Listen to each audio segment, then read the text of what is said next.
Thanks for being here. It's a pleasure. Thank you for having me. I can't even think of you as Charlie. I just keep I I keep know, yeah. wanting to refer to you as Frank Delfino. I get confused myself at this point, yeah.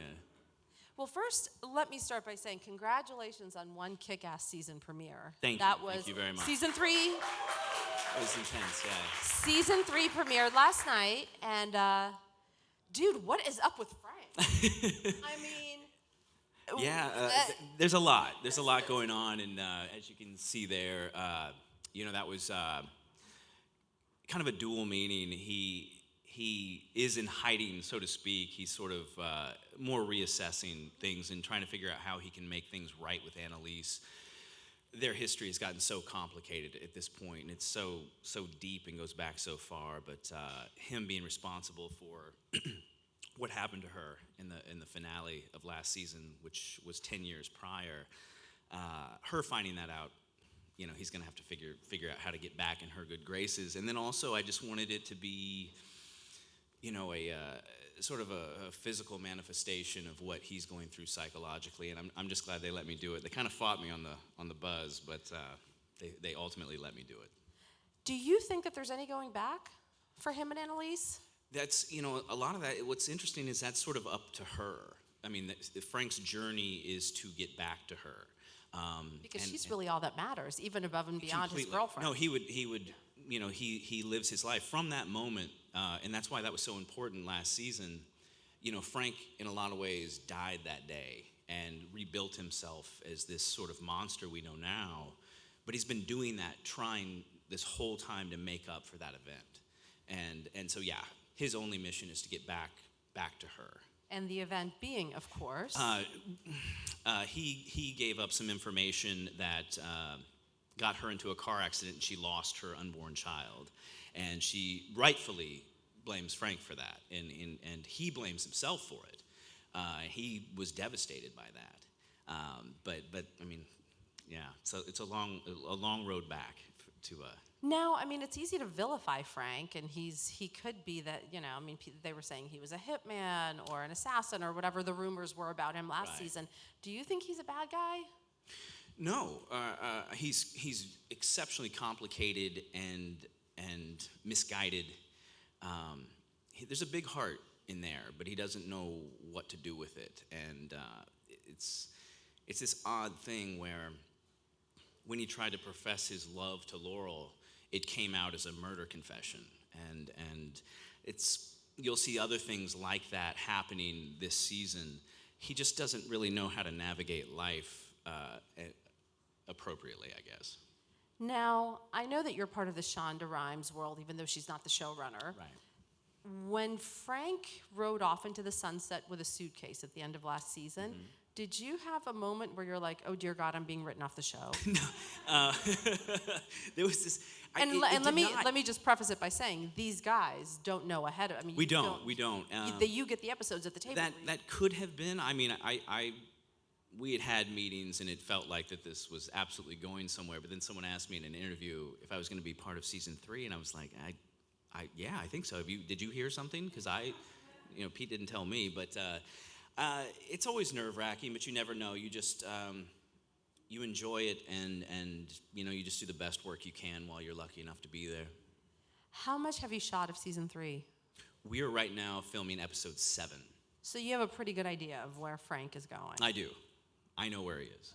So you're gonna tell us. I'm the only person in the world that knows where Frank is. Get out a pen and a pad. I'm gonna just tell you absolutely everything, the plot lines, what every character's doing. Now, unfortunately, my hands are pretty tied, but I'll do my best to answer the questions that I can. Is it more interesting to play a character where you don't find out what his arc is until the week of shooting? It's a challenge, which I do enjoy. Luckily, at this point, I know Frank so well. He's so just in my bones that I can kind of take him wherever he needs to go. But it's a double-edged sword. It's intriguing and exciting, but at the same time, scary. Which I think probably is a great description for Annalise herself. Yeah. Intriguing, exciting, and kind of scary. I mean, Yeah. especially, that scene where the phone call scene at the end of the first, Yeah, it's a lot. By the way, the flip phones, really? Hitmen that come for Frank, I guess, they're more from the early they're like late '90s kind of hitmen. So the flip phone was. All right, I had to ask you about that, but what is it like working with Viola on season 3? I have only. What's crazy is I'm used to working with her so much, but my work with her, given that we're on different sides of this, has been really limited. I mean, I love her to death. This season's been so different for me. Frank's been very isolated a lot of the time. So I see her around. We're still friends, but I haven't really gotten to work with her much this season. What is she like as a leader? Because she really is the first on the call sheet, so she is the leader of the show. Absolutely. She sets a great tone. And I think what's interesting is the show is so dark that we kind of try to find ways to lighten things up. And I guess between takes, everybody jokes around. And she's, I don't know if people know this, but she's very funny. She's funny and cool and laid back, and she sort of sets that tone. And when it's time to work, it's time to work. But other than that, it's kind of a light set.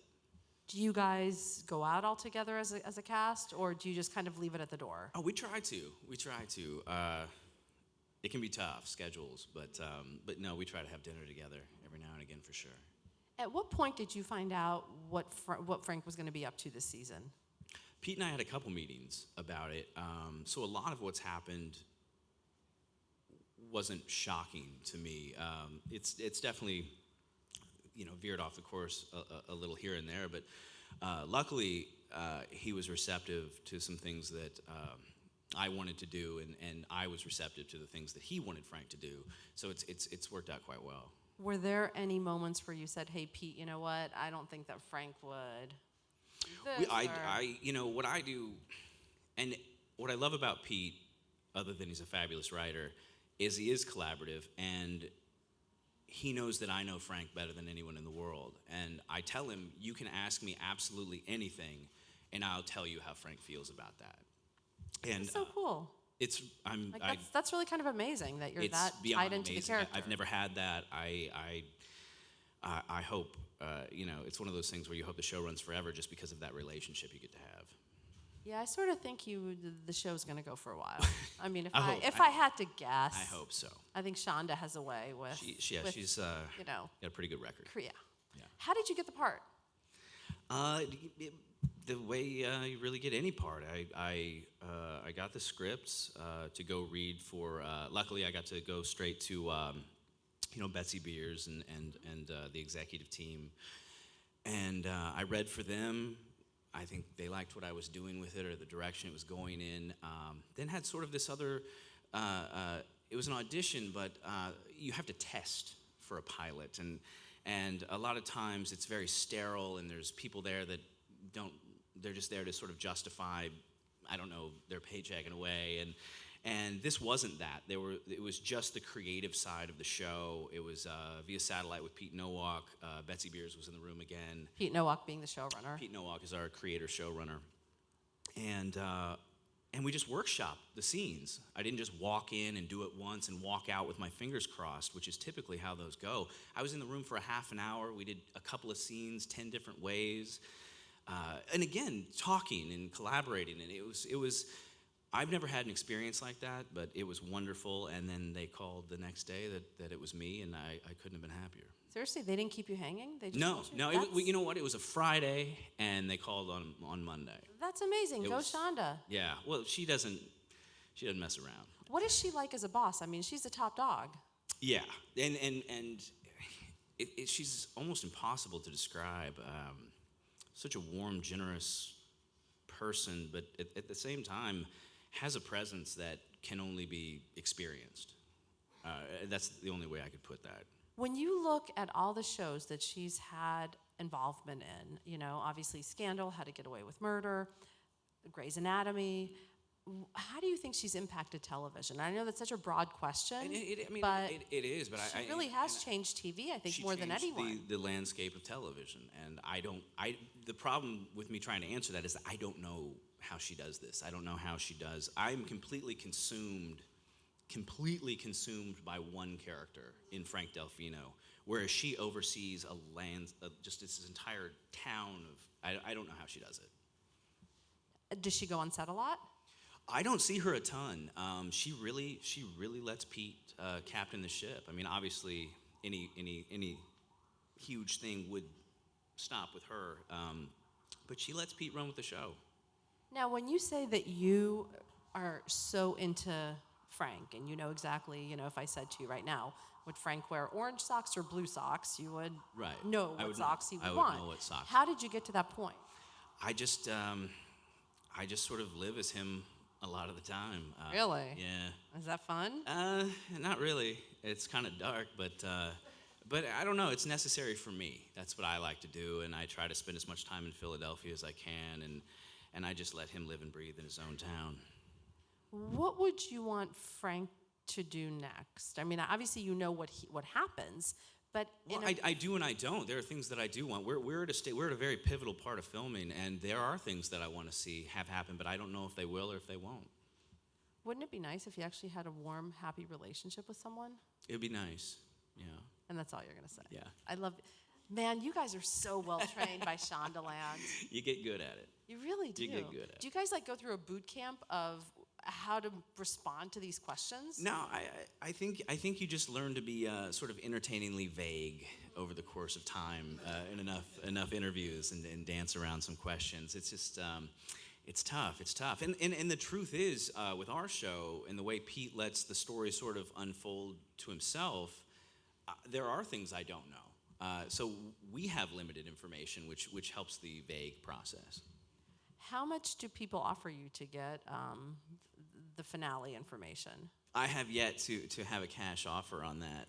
Really? We're doing 7, so 9 and 15 being the mid-season finale and the finale. That's a whole other thing. Scripts are lock and key. You have to sign for it. You have to turn one in to get the new draft, and it's nerve-wracking. I remember, I don't let it out of my sight either. I would never leave it in my car. And I remember thinking to myself, I would much rather have my car stolen than this script. And I would. It's a lot. It's a lot. Very secretive. I mean, there are certain directors, I think, that you have to go to their house to read the script, and then you leave, and Sure. that's it. Yeah. And you're not allowed to have a phone out to take pictures. I believe nothing. it. I believe it, and that's just sort of the time we're living in. It didn't used to be like that, but now with just I know. What's with the camera in people? everyone's pocket. I don't know. People just love spoilers. They just love ruining. I just love it. I don't know why. But it's just so we do our best, and so far we've been really lucky. And I mean, obviously, I hope you guys watched the episode last night, so I do feel comfortable talking about it. I mean, Sure, we can't yeah. pretend it didn't happen. Yeah, that's It's, real. There was one that episode did that happen. happened. Yeah. What do you think Frank did with the money? That's one thing it doesn't explore yet. Right. The suitcase of money Yes. may or may not have a recurring role this season. Yeah. How far do you think Frank would go to get back in with Annalise? What's up? How far do you think Frank would go to get back with Annalise? He'd do anything. Absolutely anything. There's no boundaries or limits to what he would do. And do you think she's forgiving? We'll see. I don't know. I really don't. Yes, you do. I don't know. Yes, you do. What's your most, I guess, poignant memory from the last 2 seasons from being on set? If I had to say, pick one moment of shooting. I think in this whole thing, I mean, there's been several moments. Stepping onto set with Viola for the first time was shocking, and you struggled. What was that like? It was intimidating, and exhilarating, and you wonder if you deserve it to be there. I mean, she's Viola Davis, so I've revered her for years, and now I'm standing in front of her in the midst of a scene, and I can't believe this is happening. And now it's old hat. We're friends. We work together all the time, and that was something that really, that's a memory that sticks out. But then you'll have an intense scene, and that sticks with you, and it's been a lot. You're choking someone While they're on the phone with Annalise, and there you go, just another day at the office. Another day at the office, it kind of is. You know what I have to say, just to everyone, I hope you guys are fans of the show.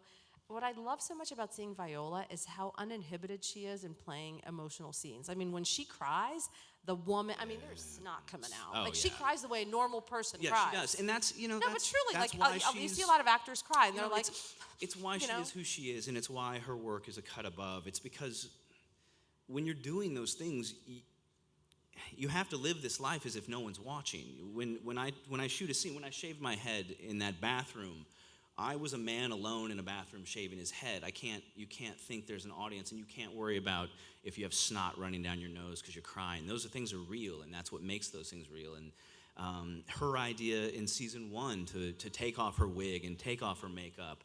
In TV land, we pretend that that's just the way people look, and that's not the way people look, and she wasn't going to do that. And I think that her setting that tone has really elevated the show. And how the first thing she does when she gets home is kicks off her heels, because that's what every single woman I know that's does. What people do, yeah. They don't, yeah.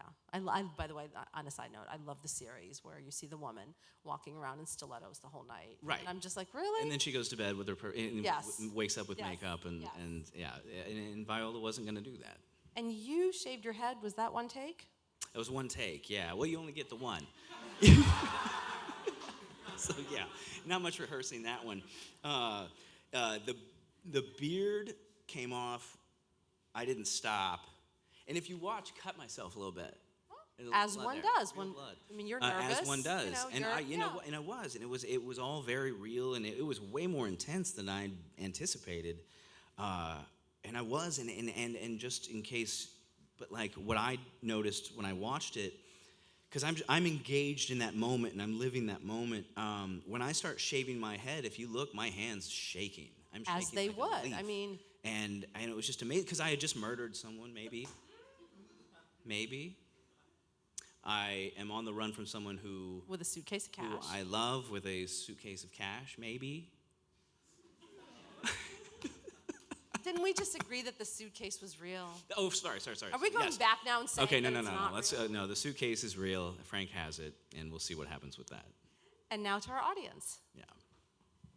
Hey, Charlie. Hey. Thanks for being here. I'm curious to know, like, with the relationship with Frank and Laurel, already gone and done. Is their relationship beyond repairable, or do you think there's still something there? I think when two people have an intense relationship like that, there's always a thing there, always a remnants of that, and so we'll see if that comes back up. And again, part of the beauty of not having to answer questions directly is I really don't know if that's going to come back around. And also remember, she calls him in the first episode. And she does, she did, and so there is that connection. There is a connection. Hey, Charlie, I love this show. It's one of my favorite shows, and it's literally so dark. My dad thought my TV was broken once we were watching it.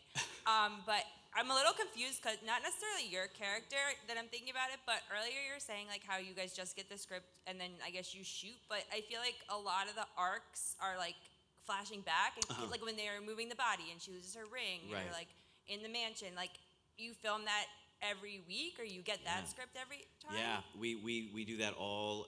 The flashbacks will happen in each episode, and we have to go change, and I wear a wig or whatever. And it's just, so we do that all. Each script is an individual episode, no matter what the timeline is. We don't shoot like flashbacks and then splice that in. It's all shot as one episode. Oh, wow, I didn't know that. Yeah. That's fascinating. Yeah, we go back and forth in one episode. I'm sure that makes a lot And more again, work. with Pete, he doesn't know where that's going to go yet. He hasn't decided where that's going to go, and he goes and he plants these seeds everywhere, and he goes back and watches the show just to remember what he did, and it's quite a process. But no, that's one thing. And last question, please. Hi, how are you? Good. So you said you live in the character a lot of the time, but when you're on set, is there anything more in particular that you do to get into character? It depends on the scene. I think not necessarily the character. The character, Frank, is just there. I feel I'm at a place where I can sort of access him whenever I want. So I don't stay in character all the time on set. I